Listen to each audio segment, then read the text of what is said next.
નમસ્કાર વિદ્યાર્થી મિત્રો, ફરી વખત આપ બધાનું સ્વાગત છે.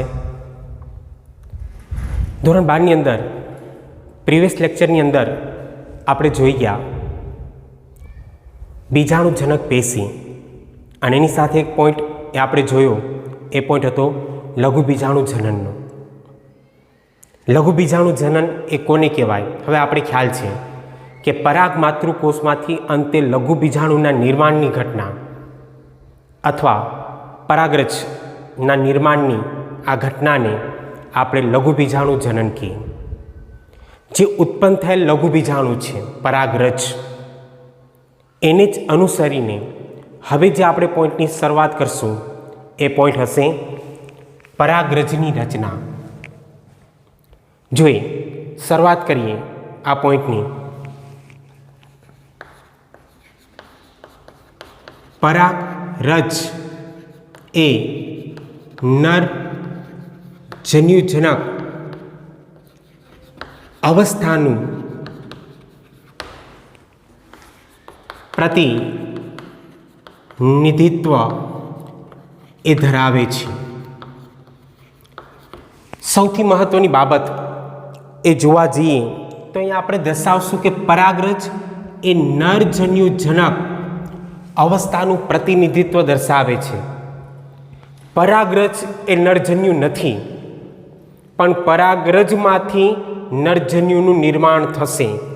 શબ્દ વાપરો છે જનક, એટલે અહીંયા આપણે કહી શકીએ કે ખાસ કરીને નરજન્યુજનક કોને કહેવાય? તો કે જેમાંથી નરજન્યુ ઉત્પન્ન થાય, આ પ્રક્રિયાને આપણે નરજન્યુજનક તરીકે લઈ શકીએ. પણ ક્લિયર થઈ ગયો વિદ્યાર્થી મિત્રો કે નરજન્યુજનક કોને કહેવાય? તો કે જેમાંથી નરજન્યુ એ ઉત્પન્ન થતા હોય એ અવસ્થાને આપણે નરજન્યુજનક અવસ્થા કહીએ. અને એનું પ્રતિનિધિત્વ એ કોણ દર્શાવશે? તો કે એનું પ્રતિનિધિત્વ દર્શાવશે પરાગરજ, પોલેન, કે એનું પ્રતિનિધિત્વ એ કરે છે. હવે અમુક બાબત એ પરાગરજની આપણે જોઈએ તો કે પરાગરજ એ બંધારણની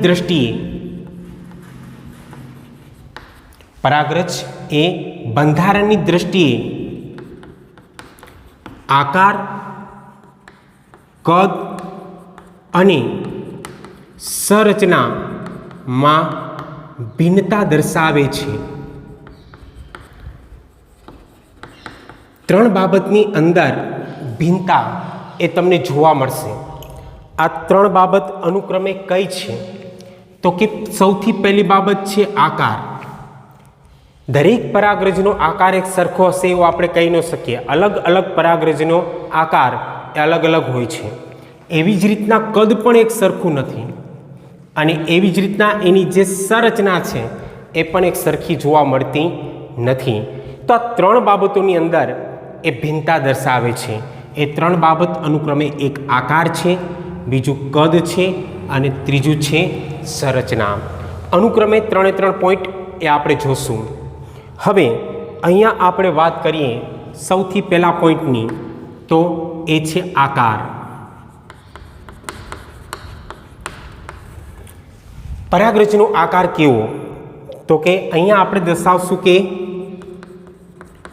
મોટા ભાગે પરાગરજનો આકાર એ ગોળાકાર હોય છે. મોટા ભાગે, જરૂરી નથી કે બધી જ પરાગરજ એ ગોળાકાર જ હોય, પણ મોટા ભાગે પરાગરજનો આકાર એ કેવો હશે? ગોળાકાર. એ ઉપરાંત બીજો પોઈન્ટ એ આપણે લઈએ કે એનું કદ એ જોવા જઈએ તો કદ એ ખાસ કરીને 25 થી લઈ અને 50 µm એટલે કે માઇક્રોમીટર એનો વ્યાસ એ જોવા મળે છે. એનું કદ એ કેટલું? તો કે 25 થી લઈ અને 50 μm સુધીનું એનું કદ એ જોવા મળતું હોય છે. આકાર મોટા ભાગે ગોળાકાર હોય. કદ તો કે 25 થી લઈ અને 50 μm સુધીનું હોઈ શકે છે. આ બે બાબત. હવે સંરચનાની વાત કરીએ. ખાસ કરીને એની સંરચના જોઈએ, એનું બંધારણ એ આપણે જોઈએ.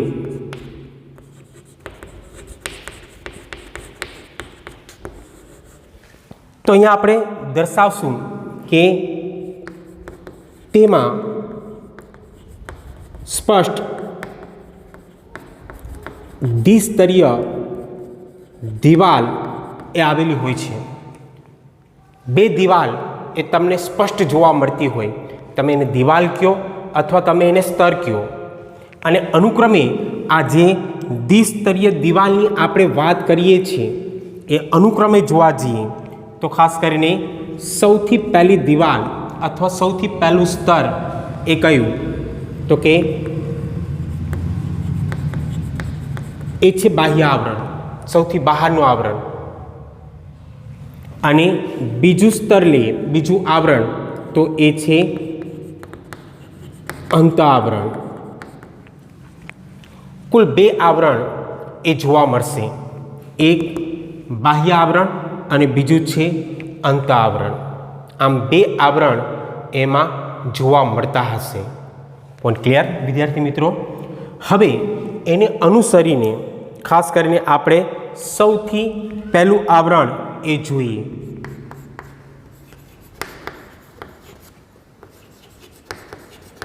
અને સૌથી પહેલું આવરણ એ છે બાહ્ય આવરણ. અહીંયા પોઈન્ટ દર્શાવીએ તે સૌથી બહારનું આવરણ છે. પહેલો પોઈન્ટ આવશે કે સૌથી બહારનું આવરણ એ બાહ્ય આવરણ છે. તે સ્પોરો પોલેનિનનું દ્રવ્ય એ ધરાવે છે. આ સૌથી મહત્વનો પોઈન્ટ છે કે બાહ્ય આવરણના ભાગે સ્પોરોપોલેનિનનું દ્રવ્ય એ જોવા મળતું હશે. સ્પોરોપોલેનિનનું દ્રવ્ય આવેલું હોવાને કારણે આ આવરણ એ હંમેશા કેવું રહેશે? સખત, મજબૂત.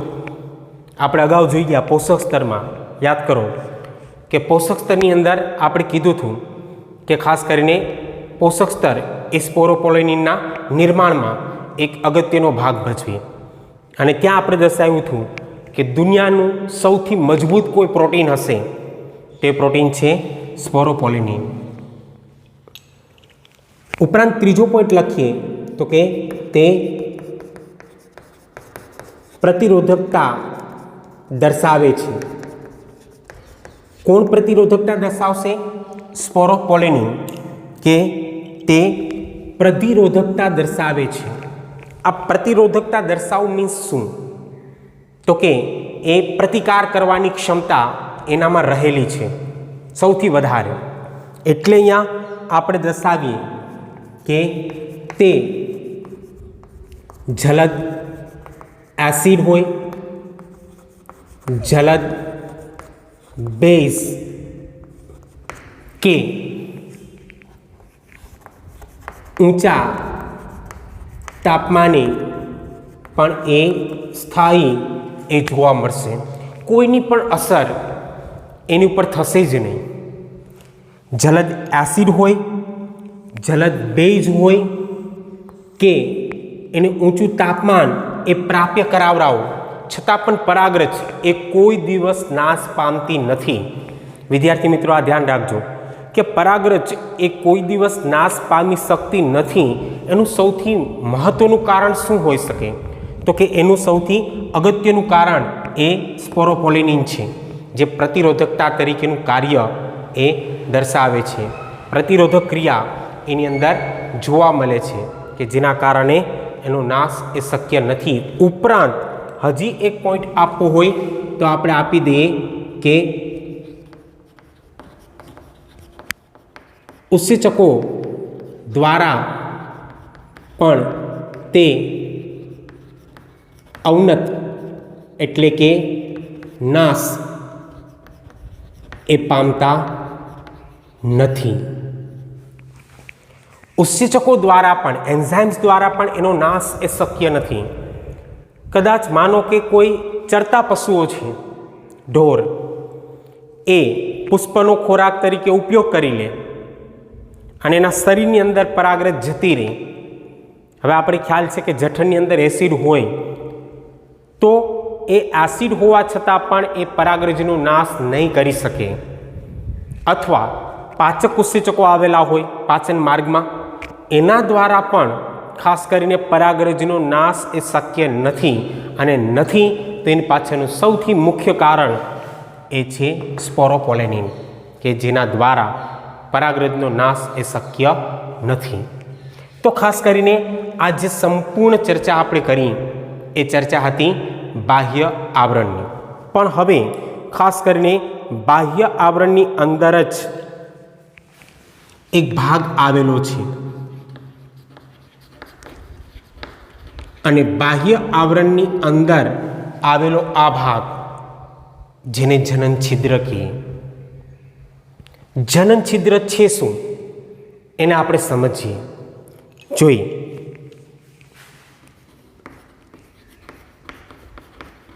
પરાગરજના બાહ્ય આવરણમાં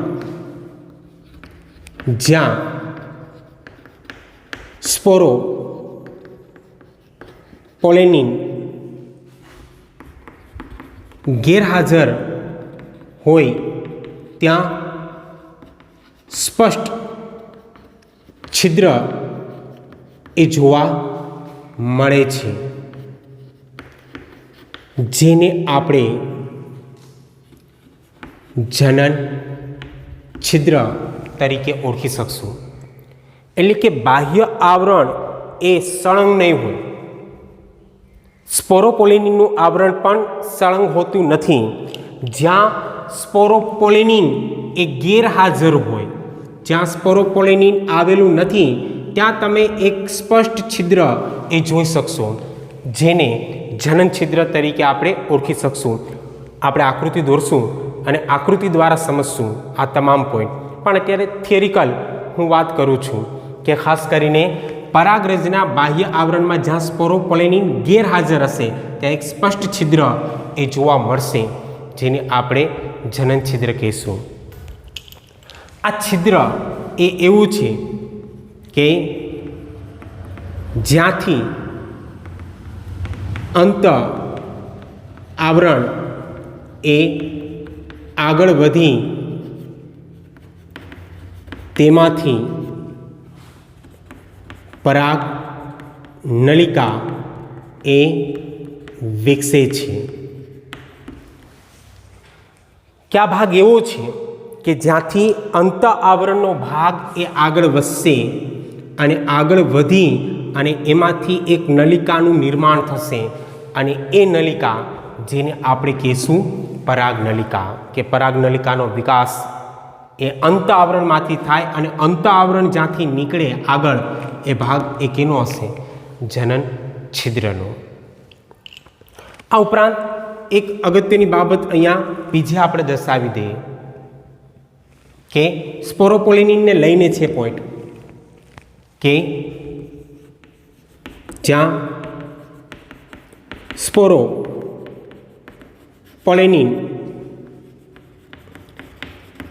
પરાગરજમાં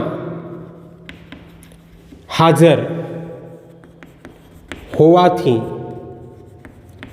પરાગરજ એ અશ્મિ સ્વરૂપે સંગ્રહિત થાય છે. આપણે કીધું અગાઉ જ કે પરાગરજનો નાશ શક્ય નથી અને પરાગરજનો નાશ શક્ય નથી કારણ કે હાજરી છે ને હાજરી એ કોની છે તો કે એ હાજરી છે સ્પોરોપોલેનિનની.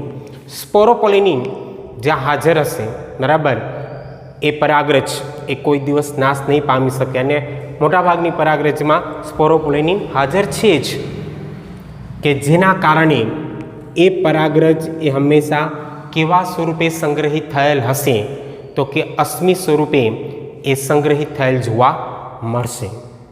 આ એક અગત્યનો પોઈન્ટ છે જે આપણે અહીંયા દર્શાવેલો છે. ઉપરાંત આપણે 2 પોઈન્ટ એ હજી અગત્યના દર્શાવીએ જનન છિદ્રને લઈને, જે નીડ બેઝ માટે સૌથી અગત્યના છે. જોઈએ ખાસ કરીને પહેલો પોઈન્ટ કે દ્વિદળી વનસ્પતિમાં 3 ફાટ સ્વરૂપે છિદ્ર એ જોવા મળે છે. 3 ફાટ સ્વરૂપે 3 છિદ્ર સ્વરૂપની રચના એ જોવા મળે છે. અને ખાસ કરીને આ 3 છિદ્ર સ્વરૂપની રચના હોવાને કારણે આને આપણે કયા તરીકે ઓળખી શકીએ, તો કે આપણે એને ઓળખશું ટ્રાયકોપ્લેટ. આ નીડ બેઝ માટે ધ્યાન રાખજો. અને મોટા ભાગે દ્વિદળી વનસ્પતિની અંદર 3 છિદ્ર એ જોવા મળતા હશે, 3 ફાટ એ જોવા મળતી હશે. માટે દ્વિદળી વનસ્પતિની અંદર જોવા મળતી આ રચના, જેને આપણે ટ્રાયકોપ્લેટ તરીકે ઓળખી શકશું. એવી જ રીતના અહીંયા આપણે દર્શાવીએ કે એક દળી વનસ્પતિમાં એક જ ફાટ અથવા એક જ છિદ્ર એ જોવા મળે છે, જેને અનુસરીને આને આપણે મોનોકોપ્લેટ તરીકે ઓળખી શકશું. મોનોકોપ્લેટ, મોનો મીન્સ એક. તો આ સૌથી અગત્યની બાબત છે કે એક દળી વનસ્પતિ હશે તો એમાં જોવા મળતી જે રચના છે એ મોનોકોપ્લેટની હશે, જ્યારે દ્વિદળી વનસ્પતિની અંદર ટ્રાયકોપ્લેટની ક્રિયા એ જોવા મળતી હશે. આ 2 પોઈન્ટ જે નીડ બેઝ માટેના છે એ ધ્યાન રાખજો ખાસ. તો આ સંપૂર્ણ ક્રિયા જે આપણે દર્શાવી એ કેની હતી? બાહ્ય આવરણની. અને બાહ્ય આવરણની અંદર જોવા મળતી આ ક્રિયા જેને આપણે જનન છિદ્ર કહીએ. હવે આપણે જે વાત કરશું એ બીજા આવરણની. અને બીજું આવરણ જેને આપણે કહીશું અંત આવરણ. અહીંયા આપણે દર્શાવીએ કે તે સૌથી અંદરનું આવરણ છે. બહારનું બાહ્ય, અંદરનું અંત, તે સૌથી અંદરનું આવરણ છે. ઉપરાંત બીજો પોઈન્ટ દર્શાવીએ તે ટાક્ટિન પ્લસ સેલ્યુલોઝનું બનેલું આવરણ છે. વિદ્યાર્થી મિત્રો આ ધ્યાન રાખજો ખાસ નીડ બેઝ માટે પણ, કે આ જે અંત આવરણ છે એ પેક્ટિન અને સેલ્યુલોઝનું બનેલું છે, જેને બીજા શબ્દમાં કેવું હોય તો એને પેક્ટો સેલ્યુલોઝ તરીકે પણ આપણે ઓળખી શકીએ, કે તે પેક્ટિન અને સેલ્યુલોઝનું બનેલું છે. ઉપરાંત ત્રીજો પોઈન્ટ એ આપણે દર્શાવીએ તે સળંગ અને પાતળું આવરણ છે. સળંગ અને કેવું છે તો કે પાતળું આવરણ છે. સળંગ અને પાતળું આવરણ એટલે અંત આવરણ. અહીંયા સળંગ નહીં હોય બાહ્ય આવરણ, અને એ સખત આવરણ છે. આ બેમાં ડિફરન્ટ છે, તફાવત એ આપણે સરળતાથી કહી શકીએ કે કયું સળંગ અને પાતળું આવરણ છે, તો કે અંત આવરણ, અને કયું સળંગ નથી અને સખત આવરણ છે, તો કે એ છે બાહ્ય આવરણ. એટલે અહીંયા આ પોઈન્ટ પણ ધ્યાન રાખજો કે સળંગ અને પાતળું આવરણ છે. પાતળું આવરણ છે એ તો આપણે ખ્યાલ આવી જાય, કારણ કે બનેલું કેનું છે? સેલ્યુલોઝનું. સેલ્યુલોઝનું બનેલ હોવાને કારણે એ આવરણ હંમેશા પાતળું હશે. Point clear? તો બે આવરણની ચર્ચા એ આપણે કરી ગયા. હવે એ જે કંઈ પણ ક્રિયા છે એને આપણે આકૃતિ દ્વારા સમજીએ અને આકૃતિ મિત્રો ખાસ ધ્યાન રાખજો. જોઈએ અહીંયા પરાગરજની આકૃતિ એ જોવા જઈએ તો પરાગરજની આકૃતિની અંદર ખાસ કરીને અહીંયા અંદરના ભાગે આવેલો આ ભાગ અને આ ભાગ જેને આપણે કોષ કેન્દ્ર તરીકે ઓળખી શકશું.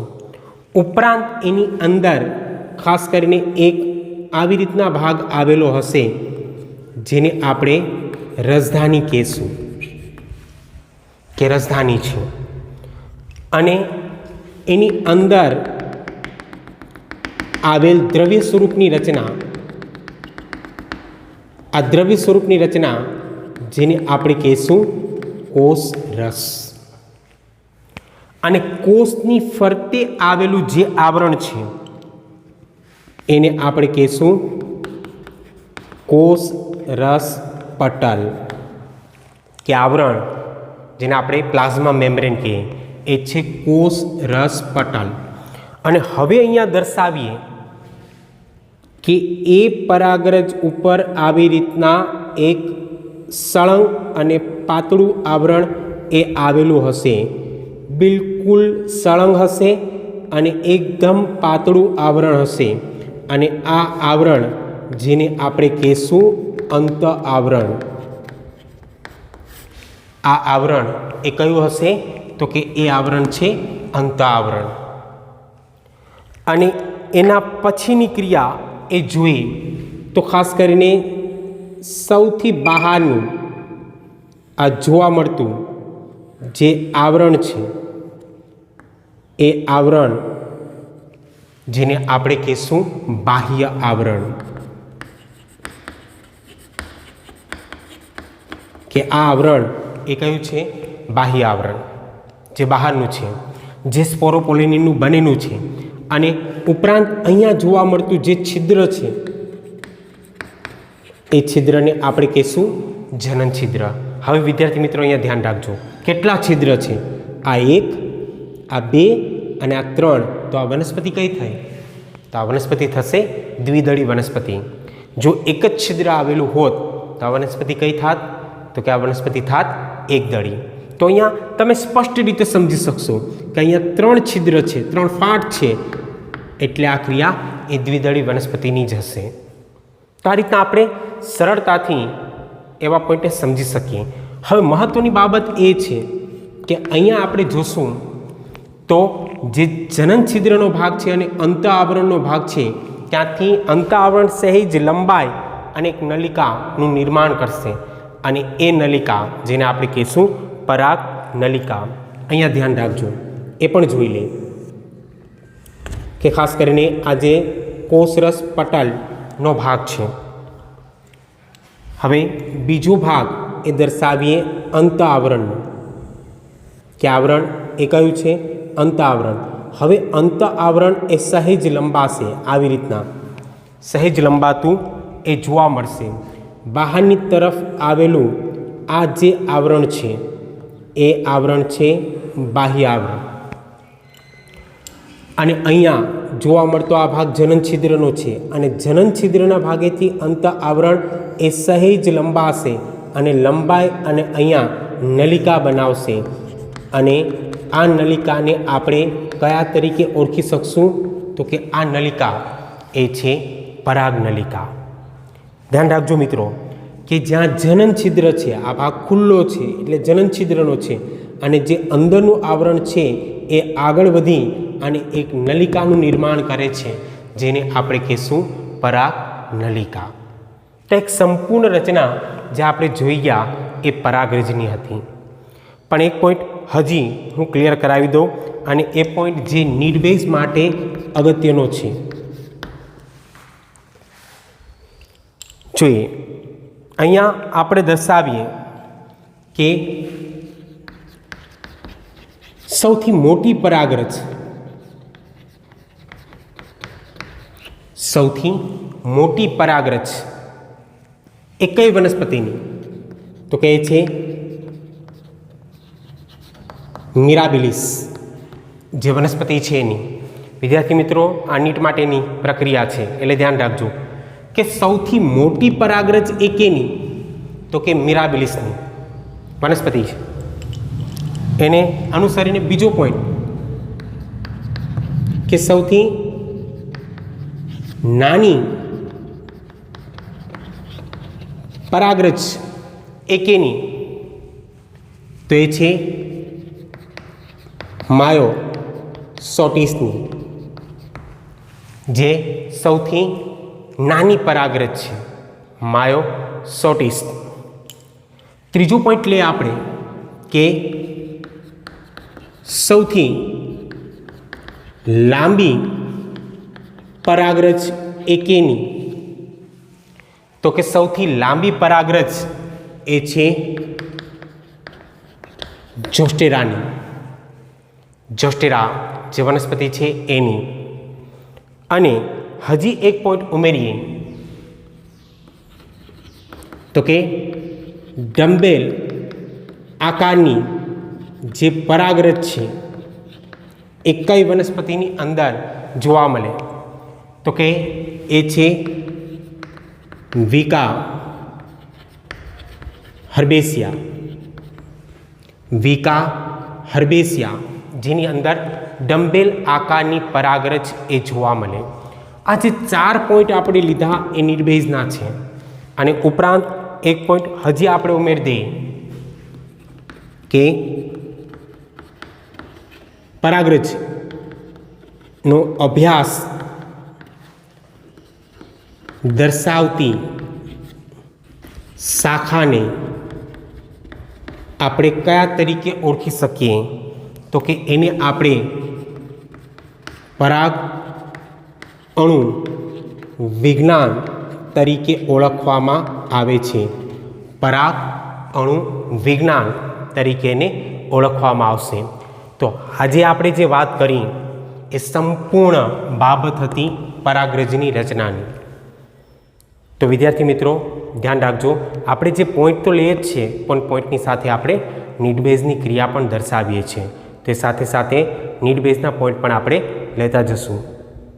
આશા રાખું કે આ વિડીયો એ તમને ગમ્યો હશે. જો ગમ્યો હોય તો સબસ્ક્રાઈબ કરો, લાઈક કરો અને શેર કરો. ધન્યવાદ. Thank you.